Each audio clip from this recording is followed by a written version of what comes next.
सोचो, आपको हजारों प्रकाश वर्ष दूर किसी स्टार सिस्टम में जाना है और अब सोचो आप पलक झपकते ही वहां पहुंच जाते हैं। वर्महोल्स का यही तो कमाल है। ये स्पेस टाइम के फैब्रिक में थियोरेटिकल शॉर्टकट्स हैं जो यूनिवर्स और उसमें हमारी जगह के बारे में हमारी समझ को बदल सकते हैं। लेकिन इसमें कितना साइंस है और कितना साइंस फिक्शन। तुरंत सफर करने का ख्वाब सदियों से इंसानों को मोहित करता आया है। पुराने मिथोलॉजिकल स्टोरीज से लेकर मॉडर्न साइंस फिक्शन तक हम स्पेस और टाइम की सीमाओं को पार करने के विचार से हमेशा ही मंत्रमुग्ध रहे हैं। अगर वर्महोल्स सचमुच हैं तो ये हमारे इस पुराने सपने को पूरा कर सकते हैं, जिससे हम कॉस्मोस के सबसे दूर तक और शायद उससे भी आगे की यात्रा कर सकेंगे। वर्महोल्स का कॉन्सेप्ट एल्बर्ट आइंस्टाइन के दिमाग की उपज था। 1935 में आइंस्टाइन और उनके कॉलीग नेथन रोजन आइंस्टाइन के थ्योरी ऑफ जनरल रिलेटिविटी पर काम करते हुए अपने इक्वेशंस का एक अजीब सॉल्यूशन निकाला। इस सॉल्यूशन को उन्होंने आइंस्टाइन रोजन ब्रिज नाम दिया, जो स्पेस टाइम में दूर स्थित दो पॉइंट्स को जोड़ने वाली एक थियोरेटिकल टनल जैसी स्ट्रक्चर के बारे में बताता था। इस ब्रिज को, जिसे बाद में वर्महोल कहा गया, को शुरू में सिर्फ एक मैथमेटिकल क्यूरियोसिटी माना गया। यह वास्तविक होने के लिए बहुत ही अजीब और अविश्वसनीय लग रहा था। हालांकि जैसे जैसे यूनिवर्स के बारे में हमारी समझ बढ़ती गई, वर्महोल्स की संभावना ने फिजिसिस्ट्स और एस्ट्रोनॉमर्स को भी सोचने पर मजबूर कर दिया। क्या ये थियोरेटिकल शॉर्टकट्स वास्तव में मौजूद हो सकते हैं? और अगर हां, तो क्या हम इंटरस्टेलर ट्रैवल के लिए इनकी शक्ति का उपयोग करने की उम्मीद कर सकते हैं? स्पेस टाइम को एक कागज की शीट की तरह इमेजिन करो। अब कागज को आधा मोड़ो ताकि दो दूर के बिंदु एक दूसरे को छुएं। एक वर्महोल असल में इस मुड़े हुए कागज में बने एक छेद की तरह है, जो उन दो बिंदुओं के बीच एक शॉर्टकट बनाता है।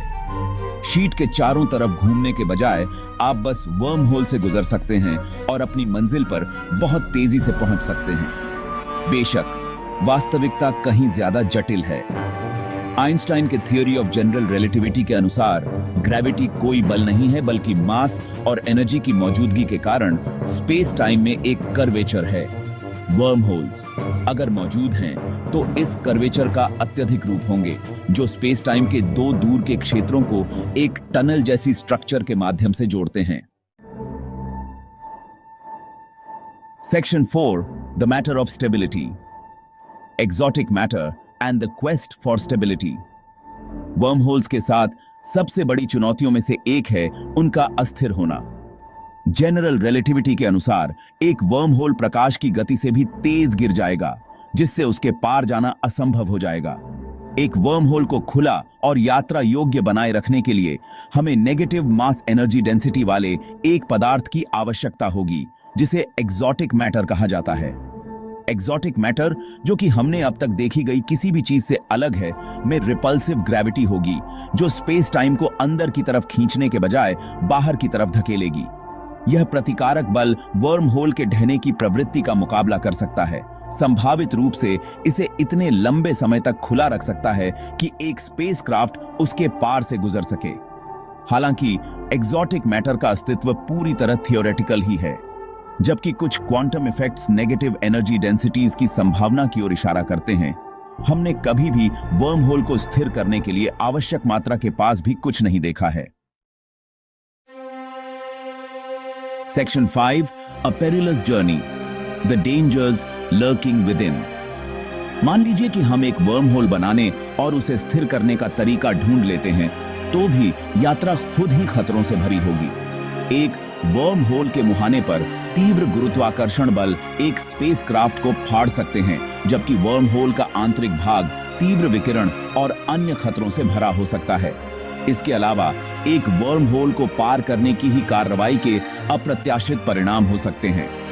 कुछ भौतिकविदों का मानना है कि वर्महोल्स टाइम मशीन का काम कर सकते हैं, जिससे हमें भूतकाल या भविष्य की यात्रा करने की अनुमति मिल सकती है।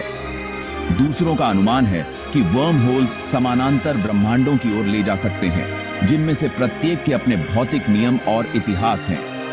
ऐसी संभावनाओं के नैतिक प्रभाव चौंका देने वाले हैं। समय में पीछे यात्रा करने या पूरे ब्रह्मांड के नाजुक संतुलन को बिगाड़ने की संभावना से उत्पन्न होने वाले विरोधाभासों की कल्पना करें। Section 6, the energy barrier powering the impossible. एक स्थिर वर्म होल बनाने और उसे बनाए रखने के लिए खगोलीय मात्रा में ऊर्जा की आवश्यकता होगी, जो कि वर्तमान में हम जितनी ऊर्जा उत्पन्न कर सकते हैं इससे कहीं अधिक है।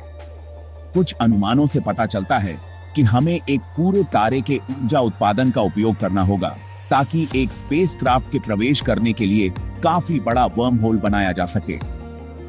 इसके अलावा एक वर्म होल को खुला रखने की प्रक्रिया के लिए एक्सोटिक मैटर की निरंतर आपूर्ति की आवश्यकता होगी, जो कि जैसा कि पहले उल्लेख किया गया है इस समय पूरी तरह काल्पनिक है।